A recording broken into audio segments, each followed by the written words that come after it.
Saudara hadirin yang saya hormati, setelah masa kebangkitan itu jangan dikira begitu bangkit langsung diperiksa, masih menunggu menanti ribuan tahun perhitungan padang mahsyar untuk sampai kepada proses yang disebut yaumul hisab, hari perhitungan. Seorang demi seorang bakal dipanggil. Bayangkan saja, kita se-RT saja di absen, kadang-kadang perlu waktu lama.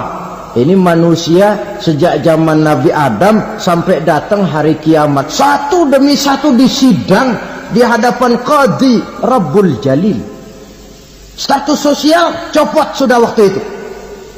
Yang pernah jadi hartawan di situ tidak lagi kelihatan kehartawanannya. Yang pernah jadi jenderal tidak lagi dipanggil jenderalnya. Yang ustadz tidak lagi dipanggil al-mukarramnya.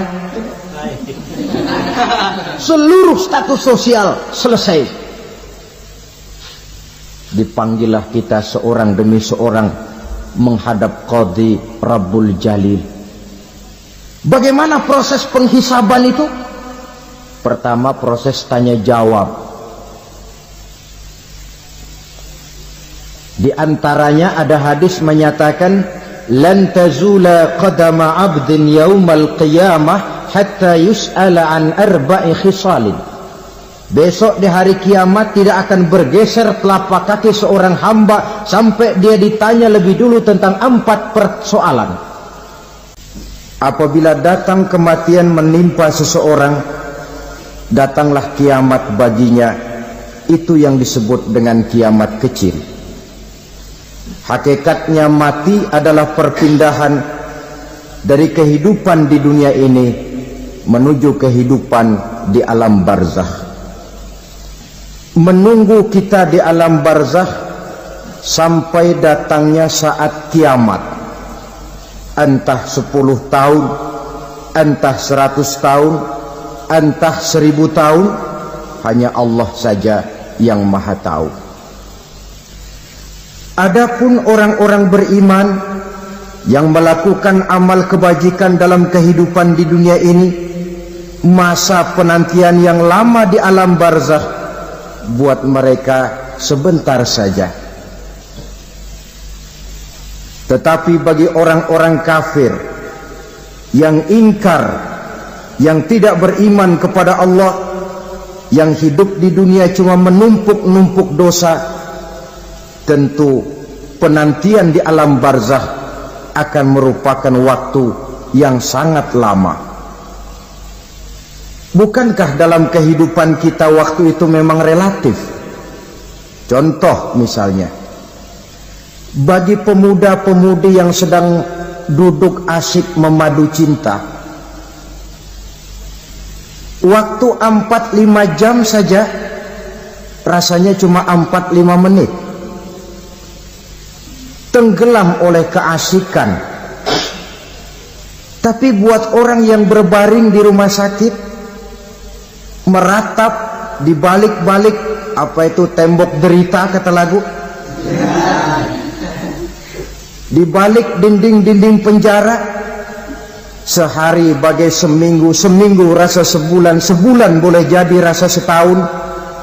Penantian yang sangat lama.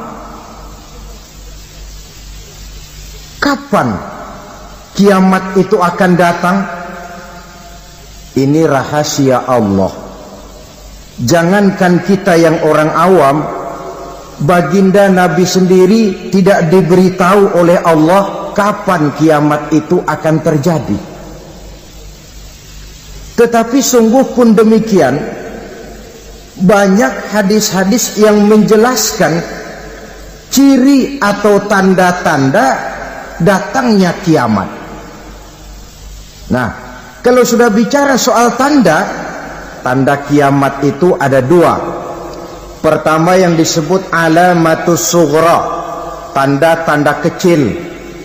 Ini waktunya masih ada tenggang. Ada yang dinamakan alamatul kubra, tanda-tanda besar, artinya kiamat sudah diambang pintu. Apa tanda-tanda kecil dari datangnya hari kiamat itu? Misalnya kata Nabi, apabila ilmu sudah diangkat oleh Allah, artinya apabila ulama sudah banyak wafat, minat orang belajar agama berkurang, lalu kebodohan nampak merajalela di mana-mana, zina dikerjakan secara terbuka, minuman-minuman keras jadi kebanggaan. Itu termasuk di antara tanda-tanda kecil terjadinya hari kiamat. Apalagi misalnya iza waladatil ammatu rabbataha, apabila budak sudah melahirkan tuan. Apa maksudnya? Ada yang mentafsirkan apabila anak sudah bisa membudaki orang tuanya. Orang tua yang melahirkan dia, yang membesarkan dia, demi setelah si anak besar jadi orang berpangkat, bertitel, berharta, berkedudukan, jadilah orang tua itu budaknya. Sehingga sering dibilang kalau orang tua kaya, anak jadi raja. Tapi kalau anak yang kaya, orang tua sering jadi budak. Apalagi munculnya fitnah yang bergelombang, timbul perang antara dua bangsa yang besar, waktu berjalan terasa sangat pendek sekali. Itu merupakan tanda di antara tanda-tanda kiamat. Termasuk di dalamnya sulit membedakan mana laki, mana perempuan. Kan kalau tanda-tanda kayak begini sekarang sudah banyak kita lihat kan. Ulama banyak wafat, penggantinya sulit. Zina dikerjakan berterang-terangan, minuman keras jadi kebanggaan, banyak anak membudaki orang tuanya, sulit membedakan mana laki mana perempuan. Kadang-kadang dari belakang kita lihat perempuan bener, begitu kita colek nengok jenggotan.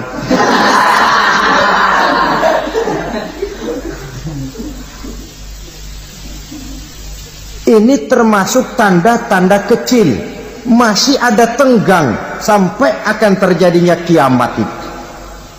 Nah, yang dimaksud dengan tanda-tanda besar, ini tanda besar artinya kiamat sudah di ambang pintu. Pertama, matahari terbit dari sebelah barat. Apabila matahari sudah terbit dari arah sebelah barat, tertutuplah sudah pintu taubat.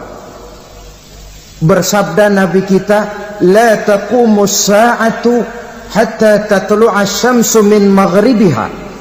Tidak akan datang hari kiamat sampai matahari terbit dari arah sebelah barat.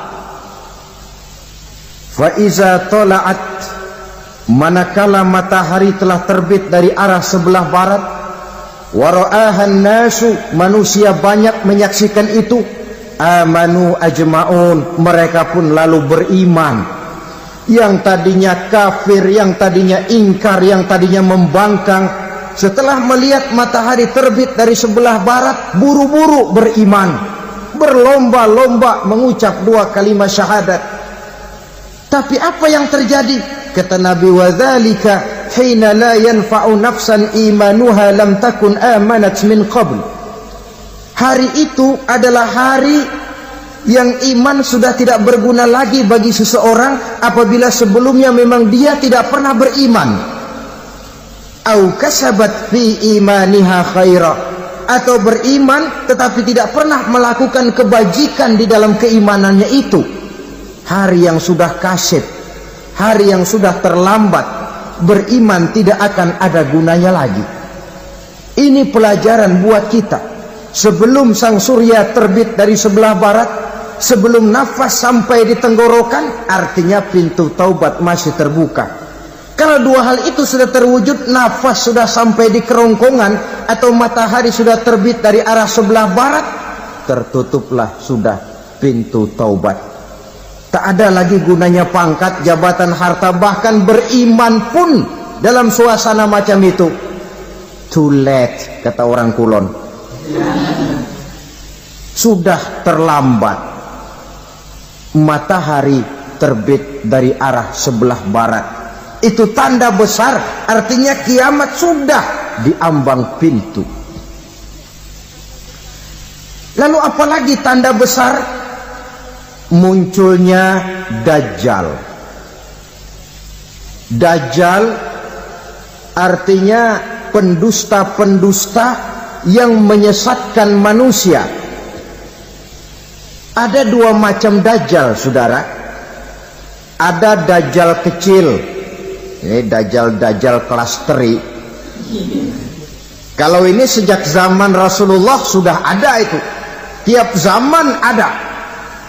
Di zaman Rasulullah misalnya ada yang bernama Aswad al-Unsi dari Yaman.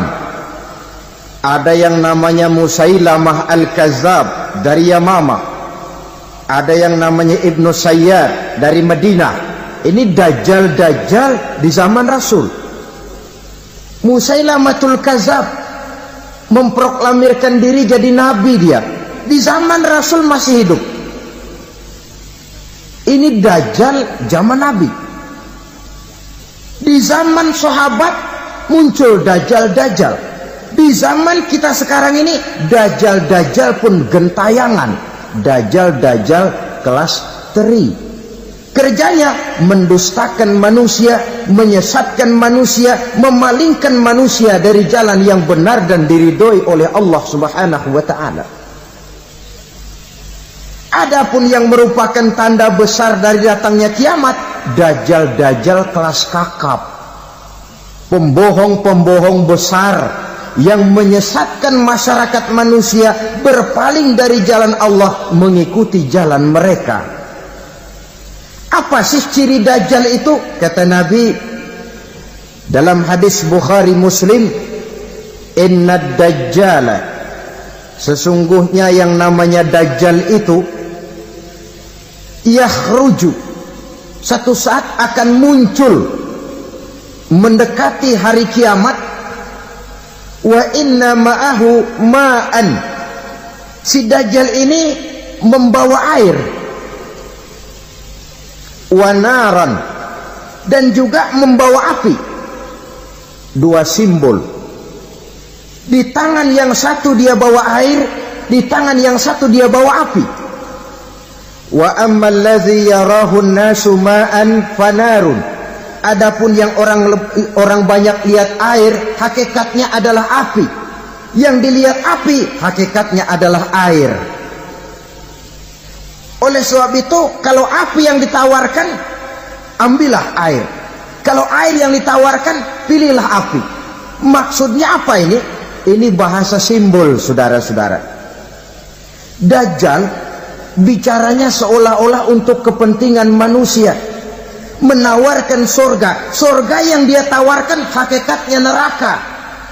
Hai manusia, kalau kau mau bahagia, jangan dekat-dekat dengan agama.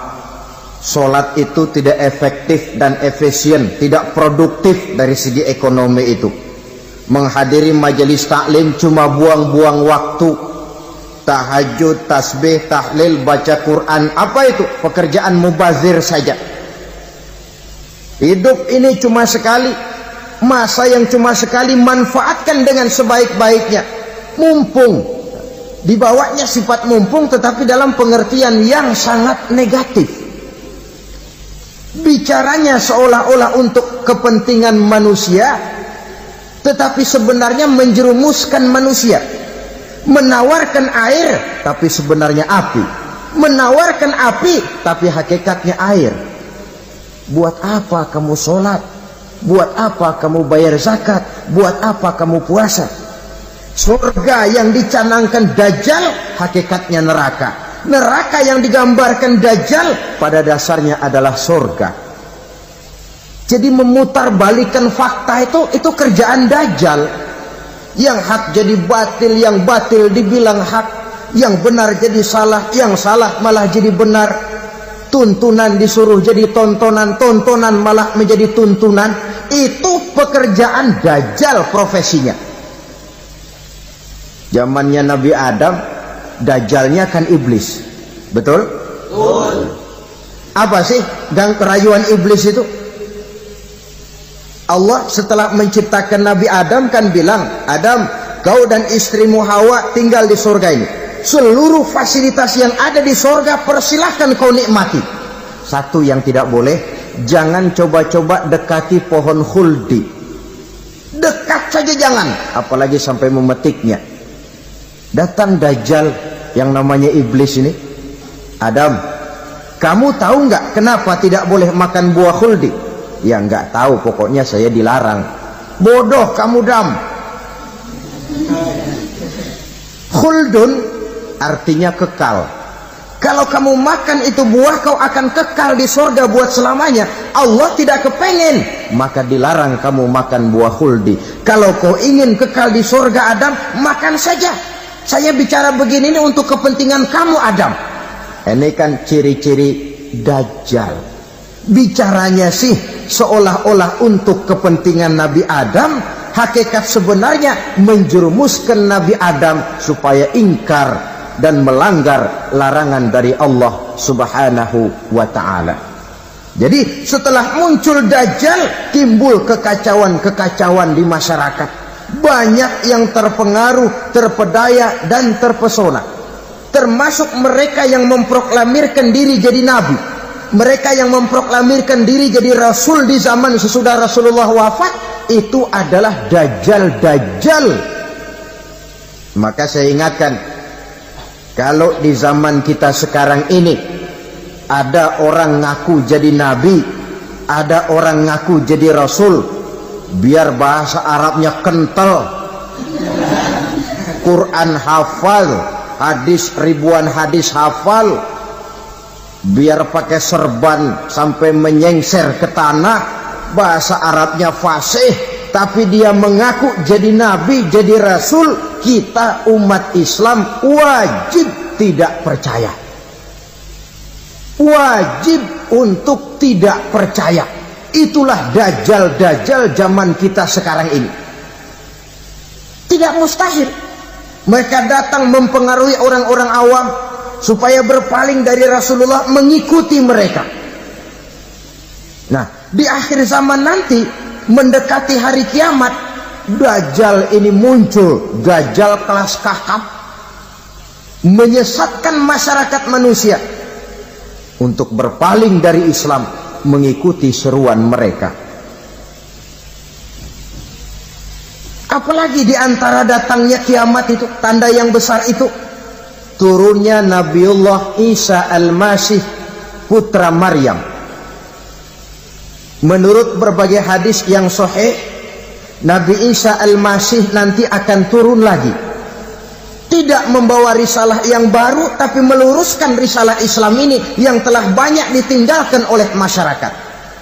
Bahkan ada hadis menjelaskan beliau akan membunuh Nabi, mematahkan kayu-kayu salib, lalu melaksanakan haji dan umrah mengikuti syariat Nabi Muhammad, bukan membawa agama baru.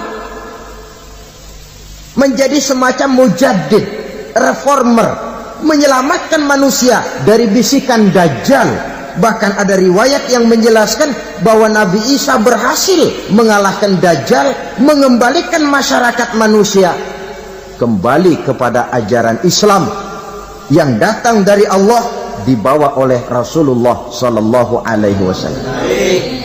Dengan kata lain, turunnya Nabi Isa bukan sebagai Nabi dan Rasul baru, tetapi mengikuti syariat Nabi kita Muhammad Sallallahu Alaihi Wasallam. Saudara hadirin, ibu-ibu hadirat yang saya hormati, kemudian apalagi di antara tanda-tanda besar akan datangnya kiamat itu? Keluarnya asap atau awan. Kata Nabi, inna min asrati sa'ah dukhanan yamla'u ma bainal masyriqi wal maghrib. Di antara tanda-tanda kiamat, munculnya awan atau asap yang memenuhi antara langit dan bumi. Ini pun diperkuat dalam surah Ad-Dukhan ayat 10. Fartaqib yauma ta'ti as-sama' bidukhanin mubin fayughshan nas hadza azabun alim. Bagi orang-orang yang beriman, mereka biasa-biasa saja. Tapi bagi orang kufur, datangnya asap dan awan ini merupakan azab yang kelewat pedih. Barangkali sedikit mendekati gambaran tentang azab yang pedih ini, saya ingatkan alam pikiran kita kepada peristiwa yang belum lama terjadi. Pernah dengar berita bocornya reaktor nuklir di Chernobyl, Uni Soviet? Pernah dengar? Nah, bocornya reaktor nuklir di Chernobyl yang mengakibatkan ratusan bahkan sangat mungkin ribuan nyawa. Cuma satu reaktor. Bagaimana kalau seluruh cadangan nuklir yang dimiliki oleh para negara adik kuasa ini diledakkan? Bahkan yang konon menurut catatan, cadangan nuklir yang dimiliki bersama oleh Amerika dan Rusia sekarang ini sudah sanggup memusnahkan 6 miliar manusia. 1,5 kali lebih banyak dari jumlah manusia yang nongkrong di permukaan bumi ini. Saudara-saudara hadirin yang saya hormati, lalu saat mendekati hari kiamat, apalagi tandanya setelah Nabi Isa wafat pada saat turunnya yang kedua kali, lalu Allah meniupkan angin sejuk, semua orang-orang beriman, orang-orang baik wafat, sehingga penghuni bumi ini cuma tinggal lagi terdiri dari orang-orang kafir. Tidak ada lagi di bumi ini yang bisa mengucapkan Allah. Sehingga dalam hadis qudsi itu ada keterangan, innallaha azza wa jalla yaqulu li Israfil. Allah pernah pesan kepada malaikat Israfil, kata Allah, Israfil, iza sami'ta qailan yaqul Allah Allah fa akhirin nafah 40 sanatan ikraman liqailiha. Hai Israfil, apabila kau dengar di permukaan bumi masih banyak orang yang mengucapkan Allah Allah, maka tunda sangkakala kiamat itu 40 tahun. Untuk apa? Ikraman liqailiha, menghormati orang yang mengucapkan Allah Allah itu. Wah, jadi karena sekarang masih banyak yang mengucapkan Allah, besar hatilah kita, masih jauh kiamat itu. Tapi jangan lupa, kiamat pribadi, kiamat kecil itu yang gak kita sangka-sangka. Ajal datang mencabut nyawa, itu kiamat pribadi, dan itu yang pasti kita hadapi, dan itu yang membuat kita tidak boleh bersikap main-main di dalam kehidupan sekarang ini. Saudara hadirin yang saya hormati, tidak ada lagi orang-orang muslim, seluruh penduduk dunia ini kafir. Lalu terciptalah struktur sosial yang berlandaskan prinsip hidup semau gue. Bakal terjadilah prinsip di mana yang kaya menyantap yang miskin, yang kuat menindas yang lemah. Hidup sudah bagaikan di rimba belantara, berlaku hukum rimba, siapa yang kuat dia yang menang, siapa yang lemah menjadi mangsa. Timbul kekacauan, maksiat merajalela, munkarat menjadi-jadi, sehingga isi bumi ini penuh dengan segala macam perbuatan dosa. Tidak ada perlunya lagi alam diperpanjang temponya. Datang saat yang sudah dijanjikan oleh Allah Azza wa Jalla, maka terjadilah yang disebut kiamat kubra, kiamat besar, kiamat hancur-hancuran. Bagaimana kejadian ini dimulai? Dalam surah Az-Zumar ayat 68, Allah Subhanahu wa taala berfirman, wa nufikha fis-suri fasa'iqa man fis samawati wa man fil ardi illa man sya'allahu. Maka manakala ditiuplah sangkakala, terkejutlah seluruh yang ada di langit dan seluruh yang ada di bumi. Bila saat kiamat datang, Allah perintah malaikat Israfil, Israfil, tiup sangkakalamu. Ditiuplah sangkakala oleh malaikat Israfil. Yang akibat daripada tiupan itu, seluruh yang ada di langit, seluruh yang ada di permukaan bumi terkejut. Yang ada di langit siapa?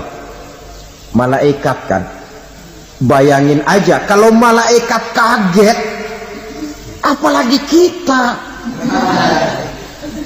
Terkejut seluruh makhluk yang ada di bumi, yang ada di langit mendengar suara sangkakala itu. Bunyinya tidak sanggup kita bayangkan dahsyatnya. Ledakan nuklir, ledakan neutron, belum apa-apa ketimbang bunyi sangkakala malaikat Israfil ini. Nah, lalu mendengar bunyi sangkakala ini, gemparlah makhluk, kacaulah alam. Bumi gempa, planet-planet bertabrakan, gunung meletus, air laut tumpah ke darat, angin topan bertiup, halilintar menyambar. Lalu semua yang bernama hidup mati total. Mati bareng tanpa persiapan. La haula wala quwata illa billah. Saya kadang-kadang dalam tafakur bermohon, ya Allah, mudah-mudahan saya enggak nemuin kiamat beneran. Ngeri. Tidak bisa kita bayangkan macam apa suasana seperti itu. Allah saja banyak memberikan gambaran, misalnya Al-Qari'ah, wa mal qari'ah, wa ma adraka mal qari'ah. Kejadian yang menggemparkan. Tahukah kamu apa kejadian yang menggemparkan itu? Yauma yakunun nasu kal farasil mabsus wa takunul jibalu kal ihnil manfus. Pada saat itu manusia berterbangan bagai kupu-kupu, gunung berterbangan seperti kapas ditiup angin. Gunung saja macam kapas, konon lagi manusia. Kematian total, mulai semut sampai gajah mati, jin mati, iblis mati, malaikat mati. Malaikat saja mati. Saudara hadirin yang saya hormati, kematian total yang tanpa persiapan. Orang bilang, Pak, kalau mati bareng begitu yang repot malaikat maut dong ya. Cabut sana, cabut sini. Itu kalau menurut logika kita, mestinya begitu menurut logika. Tapi logika juga yang bilang nggak perlu serepot itu. Sebab untuk mematikan listrik di wilayah DKI, di wilayah Jakarta, nggak perlu tiap rumah didatengin matiin, ya lama. Cukup dari kantor pusatnya saja PLN, tekan satu tombol, gelaplah seluruh Jakarta. Saudara hadirin yang saya hormati, kematian total. Lalu setelah kematian total, planet-planet juga mati, dalam arti tidak bergerak dan beredar. Angin mati, dalam arti tidak bertiup. Air mati, dalam arti tidak ada riak gelombang. Pokoknya semua mati. Kullu nafsin za'iqatul maut, semua yang bernafas mati. Dalam ayat lain, kullu man 'alaiha fan, semua yang ada di permukaan bumi fana. Yang kekal cuma Allah Subhanahu wa ta'ala. Yang paling belakang mati malaikat maut dan malaikat Israfil. Tapi mati juga sesuai dengan janji Allah. Menurut hadis Bukhari Muslim dari Abi Hurairah, masa tenggang waktu antara kematian total pada tiupan sangkakala pertama dengan proses kebangkitan pada tiupan sangkakala kedua 40 lamanya. Tidak dijelaskan oleh Abi Hurairah 40 jam, apa 40 hari, apa 40 tahun. Hadis-hadis cuma menyebutkan 40 saja. Sunyi alam, yang tinggal cuma Allah saja lagi. Ketika itu Allah berseru-seru, katanya, limanil mulkul yauma, siapa para penguasa hari ini? Mana itu raja-raja dan penguasa yang dulu mengaku jadi Tuhan? Fir'aun, mana Fir'aun sekarang? Yang dulu jadi raja, merasa berhasil, sombong, lalu tidak mau turun-turun dari kekuasaannya, sampai kepada puncak kekurang ajarannya, mengangkat diri jadi Tuhan. Mana itu Fir'aun? Namrus, mana sekarang Namrus? La ilaha illa ana, ternyata tidak ada Tuhan lain selain daripada aku, kata Allah. Proses kemudian, saudara-saudara, turunlah hujan dari langit. 40 lamanya hujan itu, tidak jelas juga 40 jam apa 40 hari. Setelah air turun membasahi, datanglah tiupan sangkakala yang kedua. Semua yang bernama mati bangkit dari kuburnya masing-masing. Ini yang disebut Yaumul Ba'thi, hari kebangkitan. Allahu Akbar.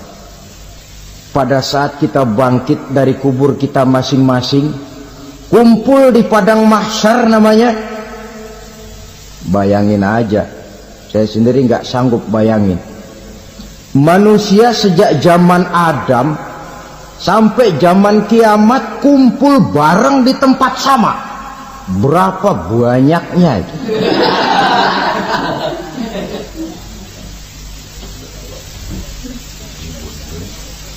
Dan yang luar biasa, menurut satu riwayat, pada saat bangkit itu, Masya Allah, roman muka kita berubah, disesuaikan dengan amalan kita waktu di dunia ini. Barang siapa yang waktu di dunia amalannya itu amalan tikus, di akhirat nanti dia bangkit dari kubur, mukanya seperti muka tikus. Gagah betul badannya, tapi mukanya seperti tikus. Kenapa? Amalannya waktu di dunia seperti amalan tikus. Apa amalan tikus itu? Suka ngegeragoti barang yang sudah disimpan rapi-rapi. Orang sudah simpan uang rapi-rapi, simpan perhiasan rapi-rapi, digeragoti oleh tikus. Maling-maling, pencoleng-pencoleng, koruptor-koruptor, itu nanti di akhirat nanti kita lihat mukanya seperti muka tikus. Oh, ini waktu di dunia suka nyolong, mukanya seperti muka tikus.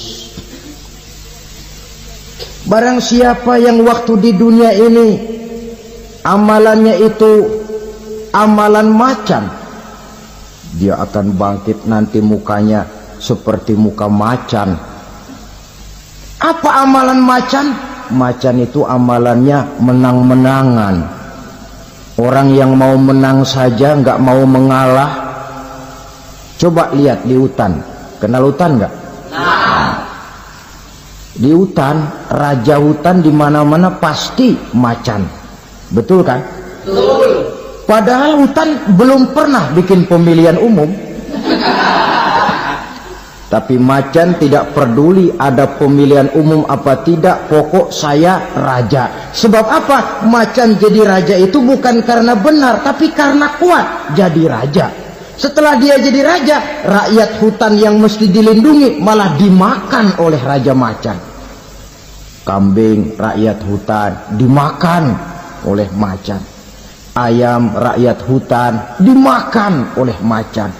Itu nanti kita lihat di akhirat itu mukanya seperti muka macan, gagah betul. Lalu barang siapa yang di dunia ini amalannya itu seperti amalan anjing, nanti dia punya muka seperti muka anjing. Apa amalan anjing? Pertama, anjing itu kalau disuruh jaga rumah, dia tidak bisa membedakan mana maling, mana tamu. Biar yang datang maling, kalau bawa tulang, anjing kalem. Yang kedua, anjing itu akan setia kepada siapa saja yang memberinya roti. Siapa yang memberinya roti, itulah majikannya. Apa kata majikannya, pasti dia laksanakan. Soal benar atau salah, dia tidak peduli. Setelah anjing dapat roti, dia tidak punya pilihan lain kecuali bilang, abdi mah kumaha juragan wae ayeuna mah.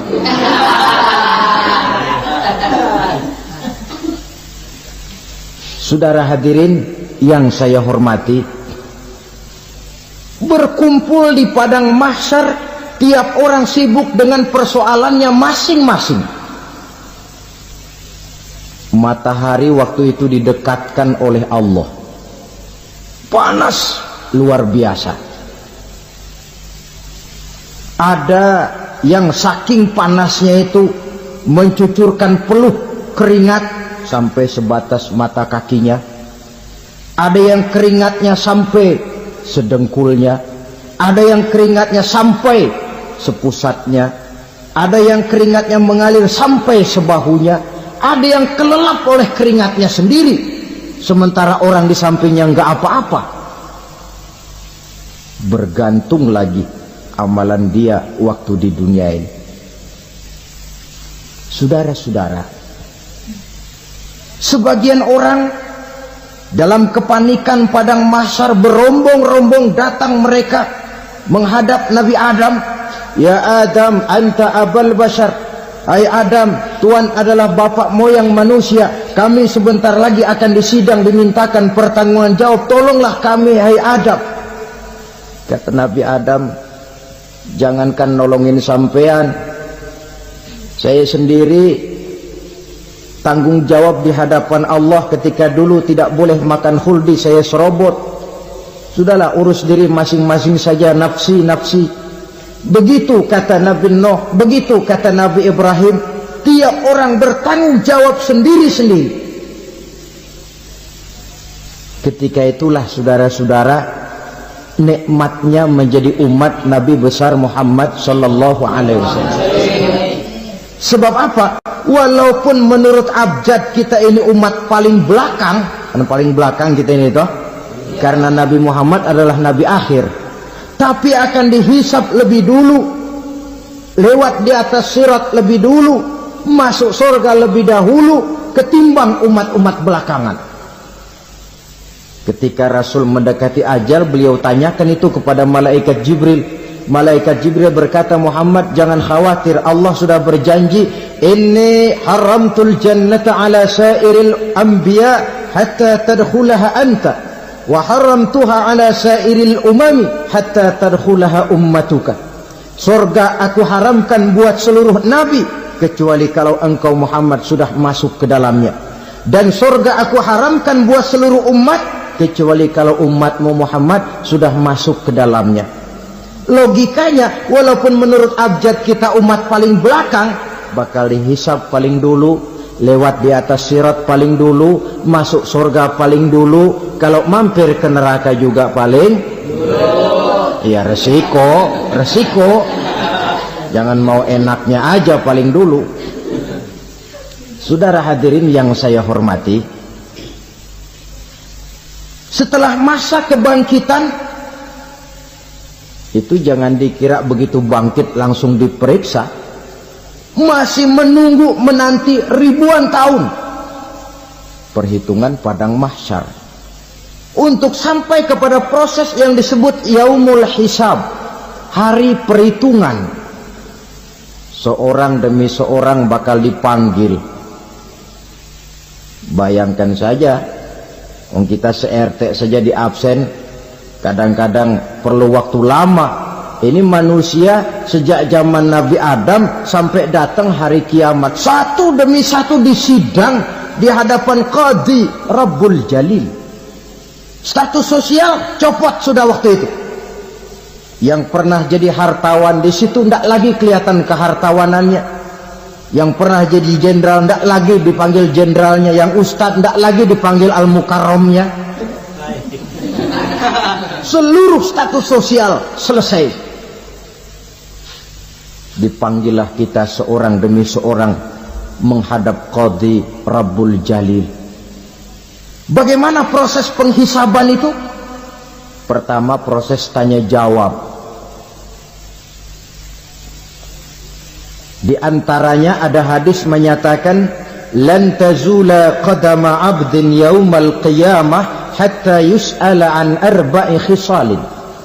Besok di hari kiamat tidak akan bergeser telapak kaki seorang hamba sampai dia ditanya lebih dulu tentang 4 persoalan. Tentang ilmunya. Kemana ilmu itu diamalkan? Tentang umurnya. Di mana umur itu dihabiskan? Tentang masa mudanya. Kemana masa muda itu dipakai? Tentang hartanya. Dari mana harta itu didapat dan kemana harta itu dibelanjakan. Ini termasuk proses tanya jawab. Jadi kalau istilah pengadilan dunia, nama Fulan bin Fulan. Kamu waktu di dunia diberikan umur panjang untuk apa? Pernah mengalami masa muda, kemana kau habiskan masa remajamu? Kau diamanahkan ilmu, dengan apa ilmumu kau amalkan? Kau diberikan harta, dari mana harta kau dapat, kemana kau belanjakan? Tak seorang pun yang bisa mungkir. Sebab apa? Dikala itu yang menjadi saksi bukan orang. Yang menjadi saksi adalah seluruh anggota badan kita. Tangan bicara, kaki jadi saksi terhadap seluruh amalan yang pernah kita kerjakan pada saat kehidupan di alam dunia ini.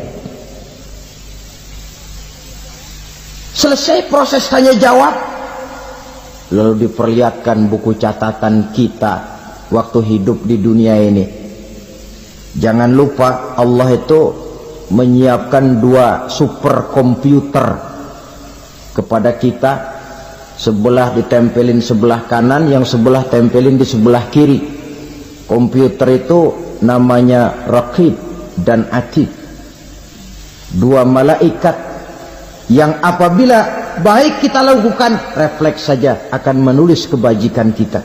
Jahat kita kerjakan akan tertulis. Catatan itu nanti diperlihatkan kepada kita. Waduh, alangkah malunya pada saat diperlihatkan catatan kita, buku rapot kita merah melulu. Barangkali diperiksa sambil diomelin, brengsek lo. Buku merah melulu begini, bagaimana waktu hidup di dunia? Tidak cukup diperlihatkan buku catatan kehidupan, rekaman kehidupan. Rekaman kehidupan kita secara utuh sejak terlahir sampai ajal datang merenggut nyawa. Barangkali mirip dengan video sekarang ini, di mana terekam dengan baik seluruh kegiatan kita sejak yang sekecil-kecilnya sampai kepada yang sebesar-besarnya. Untuk kemudian kita pun menerima balasan. In khairan fa khairun wa in syarran fa syarrun. Kalau baik ya baik balasannya, kalau jahat ya jahat juga balasannya. Catatan-catatan kita diberikan. Kalau banyak kebajikannya diberikan di tangan kanan dengan cara yang halus.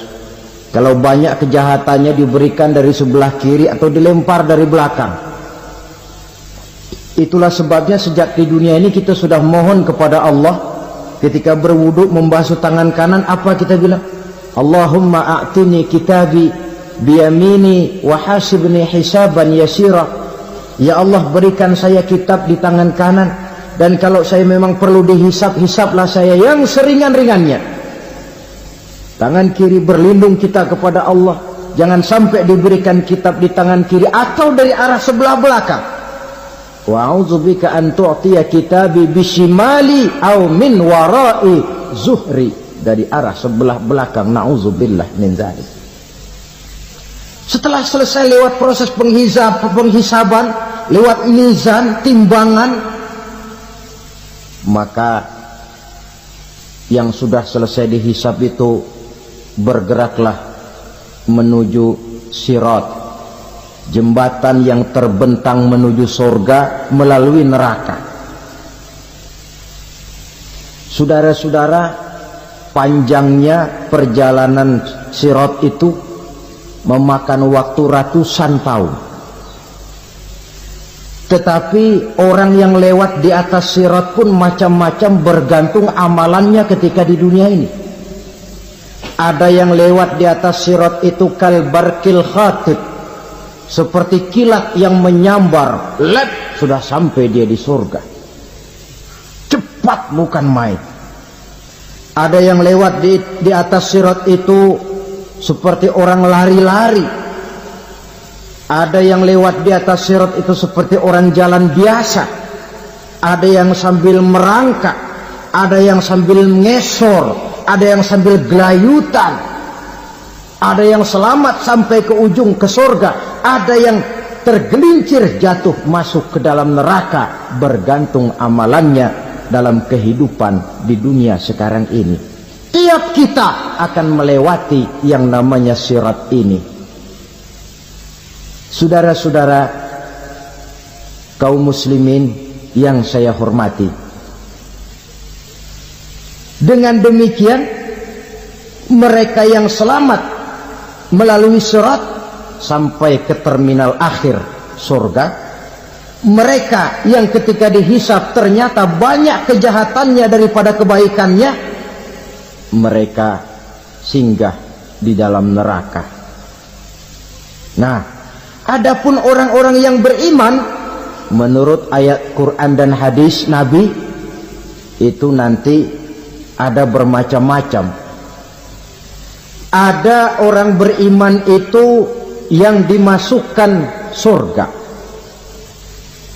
Ada orang beriman itu yang dimasukkan ke dalam surga. Ada orang beriman itu yang disebut penduduk surga. Kenapa lain-lain, Pak? Karena waktu di dunia amalannya juga lain-lain. Ada orang beriman yang masuk surga. Ini paling murah tiketnya. Mau masuk surga? Kata Nabi begini, ma min abdin qala la ilaha illallah thumma mata ala dhalik illa dakhalal jannah. Kalau seorang hamba sudah mengucap dua kalimat syahadat, dia yakin dengan kebenaran kalimat itu sampai matinya, orang itu akan masuk surga. Abi Dzar yang waktu itu diajak bicara heran, ya Rasul kok gampang betul? Iya, walaupun orang itu mencuri, iya, walaupun orang itu berzina, iya. Biar dia mencuri, biar dia berzina, kalau dia sudah mengucap dua kalimat syahadat, dia yakin dengan kebenaran kalimat itu sampai matinya, itu orang akan masuk surga. Jadi masuk surga cukup dua kalimat syahadat, yakin sampai mati, masuk surga. Itu perkara masuk. Tapi kalau pertanyaannya diterusin, masuknya kapan, Pak? Nah, ini lain lagi urusannya. Sebab ada yang masuknya itu langsung, ada yang mampir dulu. Di sana tempat cuma dua, kalau tidak surga, neraka. Mau ke surga tapi mampir dulu, yang mampirnya jelas di neraka. Kenapa? Dalam hadis qudsi ada riwayat, nanti itu di akhirat, setelah Allah selesai mengatur penduduk surga masuk surga, yang neraka masuk neraka, Allah berkata kepada malaikat Malik, malaikat Malik, labaik ya Allah, itu bajingan-bajingan tengik, manusia-manusia durjana yang waktu di dunia tidak mau sujud, jauh dari ulama, gemar melakukan yang munkarat dan maksiat, hidup di tengah masyarakat selalu jadi bibit keonaran. kufur, sudah masuk neraka semua? Sudah ya Allah. Nah, kalau sudah, coba sekarang kamu masuk, Malik. Saya, iya, masuk neraka. Mau apa ya Allah? Kata Allah, akhriju minan nar man kana fi qalbihi misqala habatin min khardalin min iman. Kau masuk neraka, cari di dalam neraka orang-orang yang ada imannya walaupun kecil sebesar biji zarah, angkat mereka keluar. Masuk malaikat Malik ke neraka, cari orang yang ada imannya, korek-korek. Ya repot, udah pada gosong. Yang ada imannya diangkat ke atas, yang ada imannya diangkat ke atas, lalu dimandikan di Nahrul Hayat, namanya sungai kehidupan di akhirat nanti. Cakep lagi rupanya, bersih lagi wajahnya, apel di hadapan Allah. Kata Allah, bagaimana mas? Kapok nggak sampean? Kapok ya Allah. Nah, kalau kapok, idhab fadkhulil jannah, pergi masuk surga sana. Berangkat mereka ke surga, ketemu sama teman-temannya yang udah sampai lebih dulu, yang nggak pakai mampir lagi. Terjadi dialog. Kata teman-temannya yang udah pada nyampe duluan, mas, iya, emang baru sampai? Saya baru sampai. Memang mampir di mana dulu mas? Kita sudah lama sampai di surga. Saudara buka surah Al-Muddathir ayat 34-35. Ma salakakum fis saqar? Kenapa kamu mampir di neraka Saqar? Qalu lam nakum minal musallin. Mereka menjawab, kami mampir di neraka Saqar mas, gara-gara dulunya kami waktu di dunia tidak pernah sholat. Tidak pernah sholat? Tidak pernah. Kan rumahnya dekat masjid, cuma dekat doang mas. Sholat mah enggak saya. Enggak pernah ngasih makan fakir miskin, enggak pernah hadir di majelis taklim, pendeknya enggak pernah melakukan kebajikan. Maka saya pun mampir di neraka Saqar. Untung betul saya punya iman mas, sedikit. Waktu hidup di dunia dulu saya pernah mengucap 2 kalimat syahadat. Sekali-kalinya waktu mau kawin. Masya Allah. Untung saja kawin. Kalau nggak kawin polos.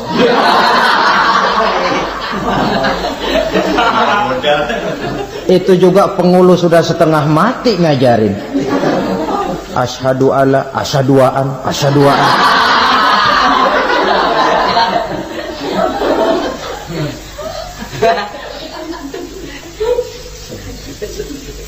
Ini namanya masuk surga, ada mampir dulu.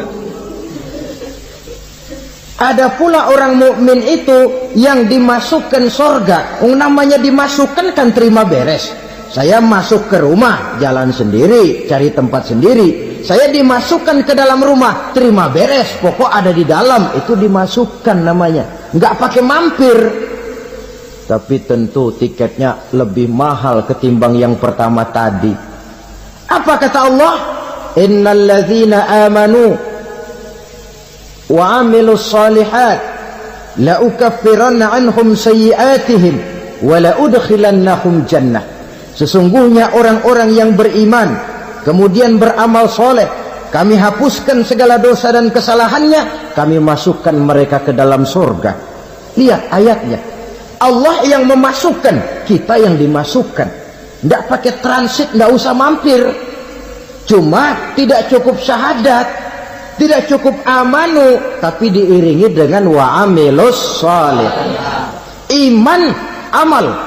Tidak cukup syahadat, lalu dibuktikan dia sholat, dia zakat, puasa, lalu dia melakukan berbagai macam kebajikan. Ini yang menyebabkan dia tidak pakai mampir di tempat yang bernama Saqar. Lalu ada pula orang mukmin itu yang disebut penduduk surga. Wah, ini sudah VIP ini. Ashabul jannah, penduduk surga.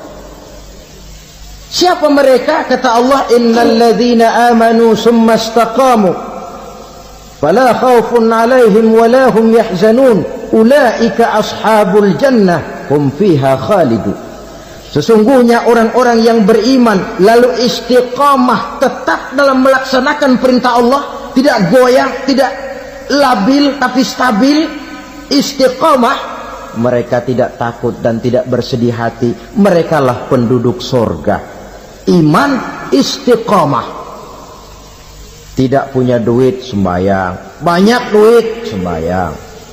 Miskin, sembahyang. Kaya, tetap sembahyang. Istiqamah. Kadang orang kalau susah rajin ke masjid, banyak duitnya ngelihat masjid melengos. Itu yang dibilang waktu miskin hamba Allah, setelah kaya jadi hamba harta.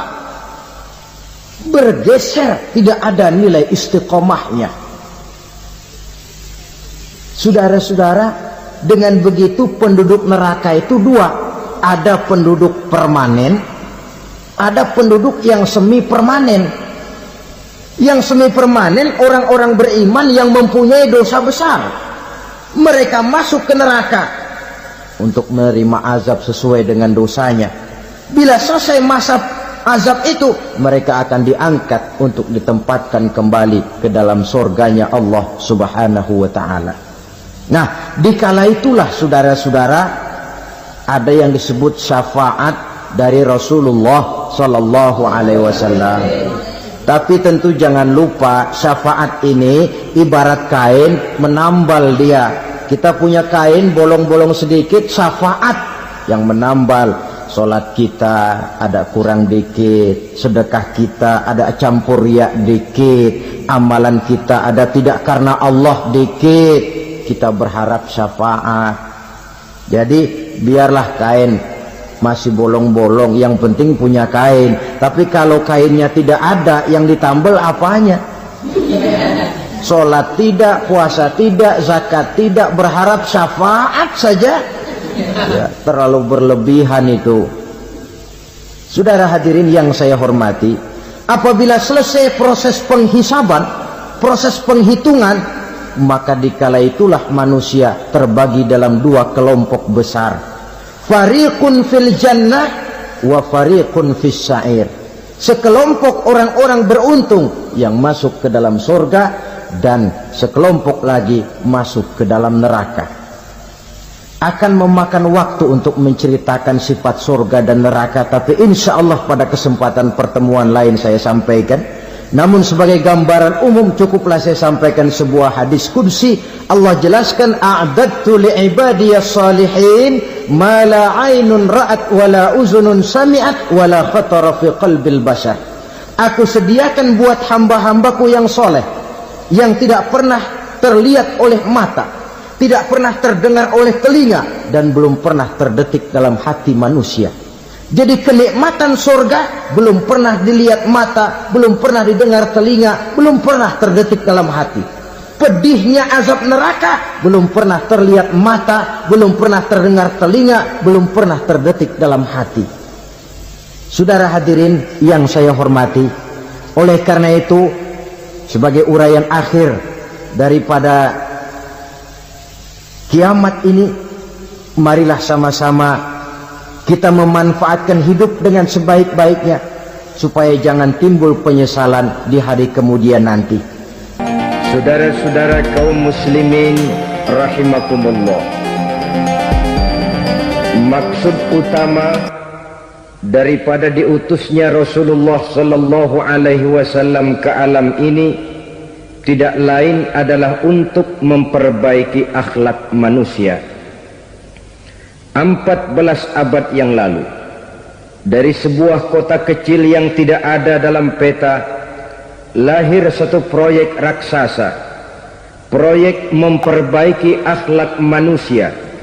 Di tengah-tengah dunia pada ketika itu, Eropa masih biadab, Afrika belum dikenal orang, Asia sungguh sangat terbelakang, dan semenanjung Arabia dari berbagai aspek kehidupannya dikenal sebagai masyarakat jahiliyah. 13 tahun pertama dari perjuangan selama periode Mekah Apa yang dilakukan oleh baginda Rasul tidak lain adalah memperbaiki akhlak manusia kepada Allah Subhanahu wa ta'ala dengan menanamkan roh, jiwa dan semangat tauhid. Kita tahu bahwa masyarakat jahiliyah menyembah batu, menyembah patung, menyembah berhala yang mereka buat sesuai dengan kekayaannya masing-masing. 360 berhala di sekeliling Ka'bah merupakan bukti nyata dari sesembahan mereka. Yang kaya membuat berhala dari emas lalu disembah, yang setengah kaya bikin patung dari perak lalu disembah, yang hampir miskin bikin Tuhan dari kayu lalu disembah, yang miskin benar tepung terigu diadonin lalu dibentuk seperti wujud seseorang kemudian disembah, dan apabila selesai nyembah perutnya terasa lapar, Tuhannya habis dipretelin. Sepanjang sejarah kemanusiaan cuma masyarakat jahiliyah saja yang sampai makan Tuhan. Sesadis-sadisnya bangsa Indonesia belum pernah sampai makan Tuhan. Maka menghadapi manusia seperti ini, yang pertama dilaksanakan oleh Rasul memperbaiki akhlak mereka kepada Allah, menanamkan la ilaha illallah, bahwa tidak ada Tuhan yang perlu disembah selain daripada Allah Subhanahu wa ta'ala. Ini hakikatnya merupakan inti daripada ajaran Rasul-Rasul terdahulu. Kenapa? Seluruh Rasul bersumber dari satu sumber yang sama, yaitu dari Allah Subhanahu wa ta'ala. Maka prinsip ajaran ketuhanan yang mereka bawa tentu saja sama.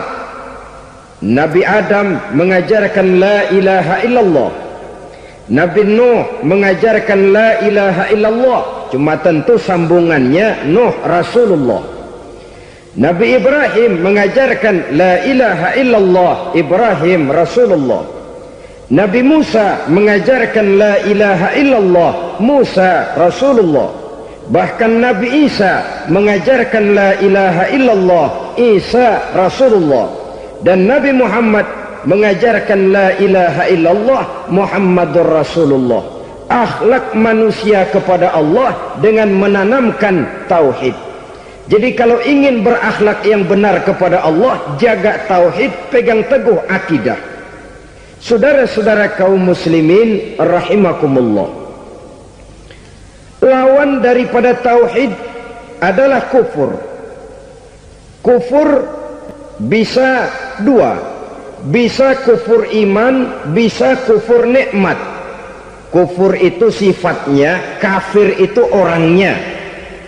Ada orang kufur iman, dan ini merusak akhlak kepada Allah Subhanahu wa ta'ala. Kufur iman itu kadang-kadang bentuknya syirik, orangnya disebut musyrik. Kufur iman itu kadang-kadang bentuknya nifak, orangnya disebut munafik. Kufur iman itu kadang-kadang bentuknya riddah, orangnya disebut murtad. Ini merupakan jenis daripada kufur-kufur iman dan tergelincirnya manusia daripada akhlak kepada Allah Subhanahu wa ta'ala. Benar, di zaman sekarang kita tidak menyembah berhala. Memang di zaman sekarang kita tidak menyembah patung. Iya, kita tidak berkeyakinan Tuhan lebih dari satu. Tapi kadang-kadang akhlak kita kepada Allah sering lentur dan luntur, sering bergoyang dan tergoncang, sering kena erosi dan polusi.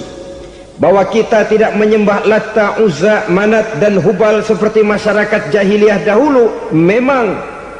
Tapi Latta zaman sekarang, Uzza zaman sekarang, Manat dan Hubal di zaman sekarang, berhala-berhala di abad kita sekarang ini, kadang-kadang bernama harta, kadang-kadang bernama wanita, kadang-kadang bernama tahta, mungkin juga bernama Toyota.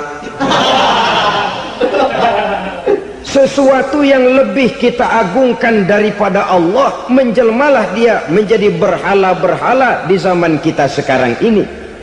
Manakala kita di kantor sudah lebih takut kepada kepala bagian kita daripada kepada Allah, maka Tuhan kita barangkali adalah kepala bagian kita. Manakala kita sudah lebih takut kepada manusia daripada kepada Allah, bergeserlah akhlak kita kepada Allah, mengagungkan manusia dan menomorduakan Allah. Maka di zaman sekarang akhlak kita kepada Allah sering kena erosi, sering kena polusi. Mungkin karena sulitnya lapangan kerja, tingginya tensi ekonomi, persaingan hidup yang makin tajam, sulitnya mencari lapangan kerja, orang kadang-kadang nekat, sedikit pertimbangan, picik pandangan, mudah melakukan potong kompas, sehingga terjadilah perbuatan-perbuatan yang memelencengkan akhlak kita kepada Allah Subhanahu wa ta'ala. Kadang-kadang terjebak mempercayai selain daripada Allah, kadang-kadang terjebak di dalam mengagungkan yang selain daripada Allah lebih dari yang seharusnya. Terkenalah akhlak kita kepada Allah jaringan-jaringan erosi dan polusi.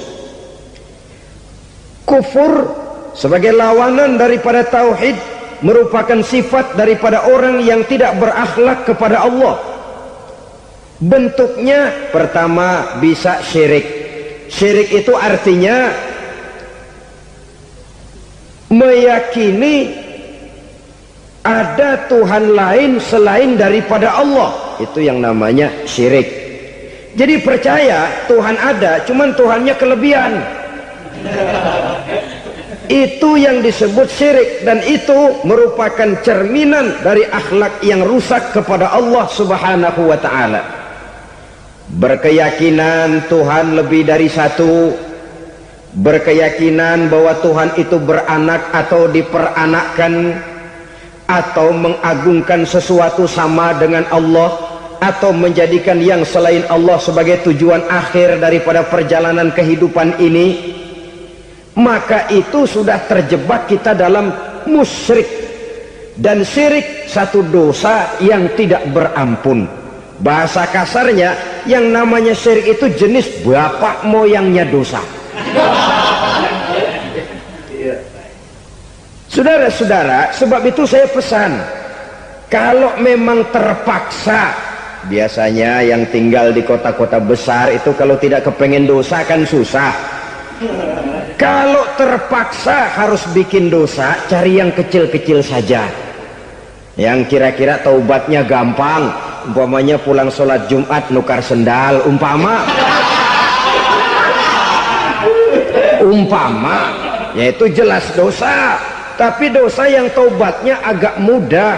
Jangan sampai terjebak ke dalam syirik, menyekutukan Allah. Kalau sudah menyekutukan Allah, Allah dimadu, murka benar Allah kepada kita. Innallaha la yaghfiru ayyushraka bih wa yaghfiru ma duna dzalika liman yasha. Allah tidak akan memberi ampun kepada orang yang menyekutukannya dengan sesuatu, tapi Allah mau mengampunkan dosa yang selain itu bagi orang yang dikehendakinya. Jadi orang-orang yang sudah terjebak syirik, menyekutukan Allah, meyakini ada Tuhan lain selain daripada Allah, meyakini Tuhan beranak atau diperanakkan, bagaimanapun baiknya mereka di dunia, bagaimanapun sosial jiwanya, bagaimanapun pemurah tangannya memberikan santunan dan pertolongan kepada orang lain, kalau sudah syirik, seluruh nilai kebaikannya akan tidak ada gunanya lagi, karena tidak ada tempat nilai kebaikan itu bergantung. Sedangkan kita berbuat baik agar diterima oleh Allah. Kalau Allahnya marah kepada kita, siapa yang akan menerima nilai kebaikan itu sendiri? Ini bentuk yang pertama. Yang nyata-nyata menyembah berhala, syirik. Yang nyata-nyata beriktikad Tuhan lebih dari satu, syirik. Atau yang tersamar. Yang tersamar itu yang sering jadi penyakit kita. Saya sejak ada perkutut ini di rumah,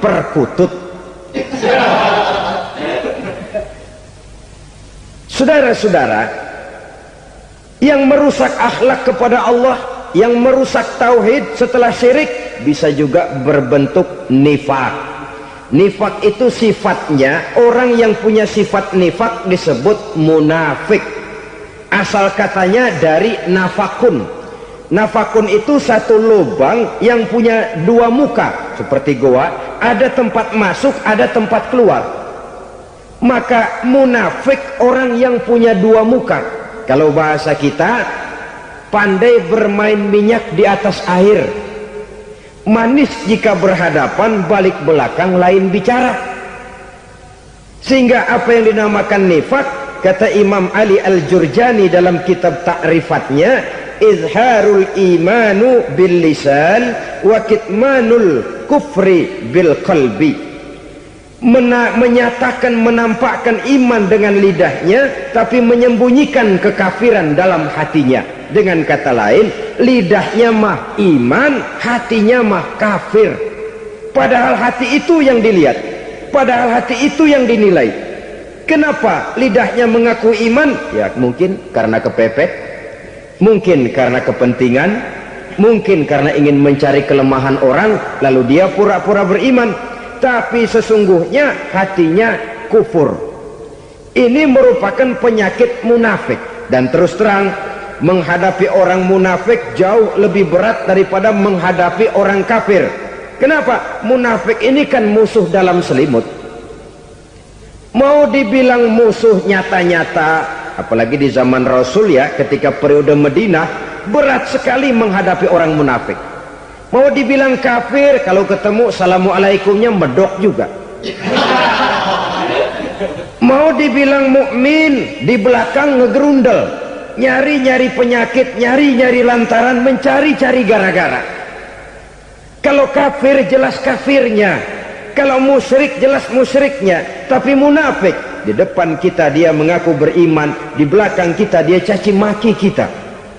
Maka demikian rupa watak orang munafik Allah benci betul. Sampai dalam Quran orang munafik itu divonis innal munafikin fid darkil asfal minan nar. Orang-orang munafik di dasar jurang neraka yang paling bawah, keraknya neraka. Saudara-saudara kaum muslimin rahimakumullah, sebab munafik sangat berbahaya, membahayakan umat, membahayakan agama. Di depan kita mereka ngaku pura-pura beriman, kalau pidato luar biasa, memuji agama setinggi langit, menampakkan seolah-olah dia orang yang dekat dengan agama. Saudara-saudara, agama penting, agama mutlak. Tapi yang ngomong begitu agamanya apa? Remeng-remeng. Cuma sekedar lipstick, cuma sekedar dekorasi, cuma sekedar kamuflase buat ngibuli orang lain. Dia mengaku beragama, mengatakan agama mutlak, menganggap agama penting, seolah-olah memperhatikan benar tentang tatanan kehidupan beragama, tapi sebenarnya di hatinya tidak lebih berkecamuk penyakit-penyakit kufur. Maka sifat munafik ini termasuk menodai tauhid, artinya merusak akhlak kita kepada Allah Subhanahu wa ta'ala. Sifat yang ketiga yang juga merusak akhlak kita kepada Allah dinamakan riddah. Riddah itu sifatnya, orang yang punya sifat riddah disebut murtad. Murtad keluar dari Islam. Keluar dari Islam tentu tadinya di dalam Islam. Oleh satu perbuatan dia bisa menjadi murtad. Misalnya tadinya dia iman benar kepada Allah, tapi melarat. Kadang-kadang sehari masak, 3 hari libur. Akhirnya oleh kesulitan ekonomi dia tidak kuat. Ada yang menawarkan kebaikan, dibawain supermi, dibawain obat-obatan, diberikan beras. Goyah imannya. Keluar dia dari Islam, ikut agama orang yang memberikan pertolongan kepadanya, memilih kesenangan sebentar dengan mengorbankan kebahagiaan yang kekal. Maka orang semacam itu riddah sifatnya, murtad orangnya, keluar dari Islam. Dan yang menyebabkan kita murtad bukan cuma orang nyata-nyata memproklamirkan diri keluar dari Islam lalu mengikuti agama orang lain, bukan cuma itu. Mengakui ada Rasul lagi sesudah Nabi Muhammad bisa menyebabkan kita murtad. Mengingkari nikmat Allah bisa menyebabkan kita murtad. Meyakini semua agama benar bisa menyebabkan orang menjadi murtad. Meragukan kesempurnaan dan kelengkapan Al-Quran bisa menyebabkan orang jadi murtad. Mengingkari sunnah bisa menyebabkan orang menjadi murtad. Banyak hal-hal yang bisa mendatangkan penyakit riddah dan membuat pelakunya menjadi murtad, dan ini menodai akhlak kita kepada Allah Subhanahu wa ta'ala. Itu tadi kufur iman, saudara-saudara. Nyata-nyata mengingkari Allah, baik dalam bentuk syirik, nifak, ataupun riddah. Kufur yang kedua dinamakan kufur nikmat. Apa itu kufur nikmat? Sitru ni'matil mun'im au ya'malu fi mukhalafatil mun'im. Menutup-nutup nikmat Allah atau melakukan perbuatan yang menentang, bertentangan dengan kehendak yang memberikan nikmat. Jadi kufur nikmat pertama, nutup-nutupin Tuhan jalingin. Duit lu banyak amat, dari mana? Gua kerja. Lalu kerjanya nomor satu. Orang yang berakhlak kepada Allah, dia akan menjawab, kamu uangnya kok banyak, dari mana?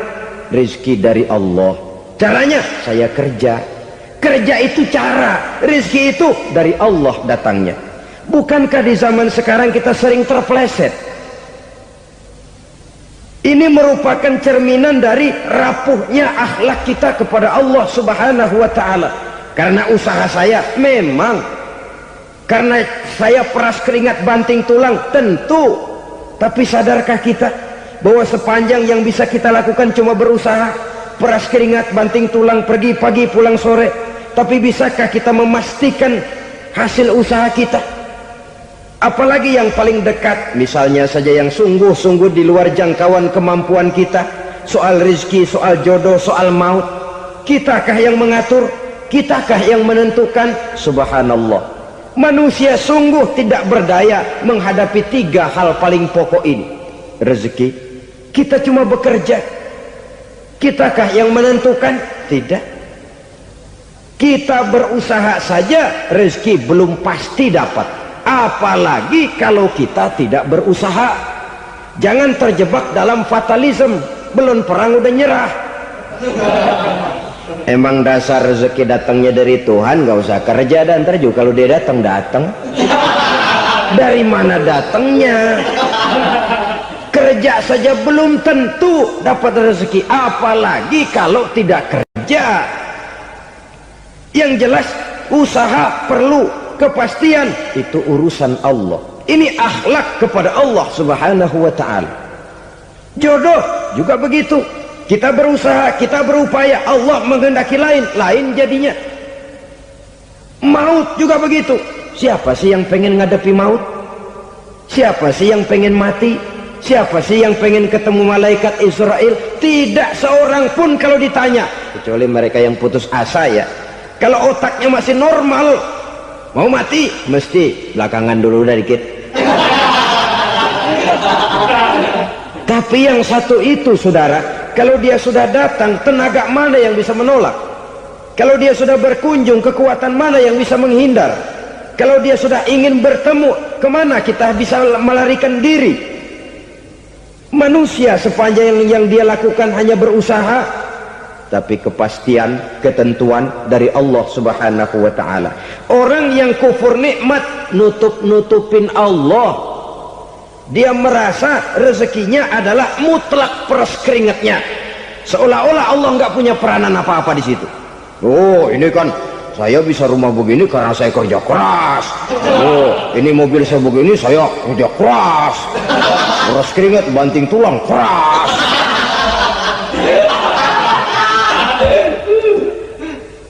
Saudara-saudara kaum muslimin rahimahkumullah, jadi menutup-nutupi Allah, akibatnya nanti kalau dia berhasil, Allah ketutupan. Kalau dia gagal, orang lain dicaci maki, dicari kambing hitam. Yang kambing hitam kan mahal. Karena orang sering cari-cari kambing hitam. Jarang orang mau jujur kalau bertemu kesulitan lalu mencari sebab pada dirinya sendiri. Yang paling enak ya nyalain orang. Lo begitu. Orang lain yang paling enak kita